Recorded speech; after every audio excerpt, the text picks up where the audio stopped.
सूर्यवंशी. तुला काय पाहिजे? विमल पाहिजे तुला? दादा हे आहे का? दादा हे म्हणजे काय? अरे दादा मी विमल म्हणलं. ए बाबा माझ्याकडे असलं विमल काही नाही. अरे बाबा 10 वर्ष झालं तू विमल विकत होता आणि आज विमल नाही म्हणतोय. एक काम कर ना, कुठलं पण दे गुटखा. अरे दादा मी तुला सांगितलंय ना, माझ्याकडे आता कुठलाच गुटखा नाही आणि मी इथून पुढे कुठला गुटखा विकणार पण नाही. अरे आयाड्याची चादर घ्यायला लागला. अरे दादा काहीतरी दे बाबा, लेट तलब लागली. कुठेतरी असेल बा एखादा काना कोपऱ्यात बघ. अरे दादा मी ह्याच्या अगोदर कधीच गुटखा विकला पण नाही आणि ह्याच्या नंतर पण मी कधीच गुटखा विकणार नाही.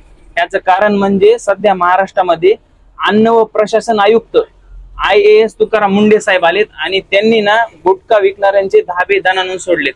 जर आता महाराष्ट्रामध्ये गुटखा विकताना माणूस जर दिसला किंवा मॅन्युफॅक्चरिंग करताना जर माणूस दिसला तर त्याच्यावर मकोका हा कायदा आणि लागू होणार आहे आणि त्या सगळ्यांना जेलमध्ये जावं लागणार आहे. त्याच्यामुळे तुम्ही सुद्धा आता गुटखा खाऊ नका आणि मला सुद्धा गुटखा न विकता मला दुसरा व्यवसाय माझा हा चांगला चालू ठेवायचा आहे. बरोबर बोललास दादा तू, कारण की माझे घरचे पण मला लय वैतागले होते. गुटखा खाऊ नको खाऊ नको खाऊ नको. तलपच एवढी बेकार आहे ना, ते सुटतच नाहीये. कारण की तुकाराम मुंडे साहेबांमुळे असं मला वाटतंय की गुटखा सुटेल आणि प्रत्येक तरुण पिढीला कॅन्सर पासून वाचवू शकतं.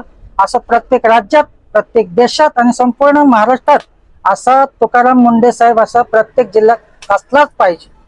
बरोबर आहे तुझं. असा देव माणूस प्रशासनात असलाच पाहिजे. आजपासून मी पण गुटखा खाणार नाही.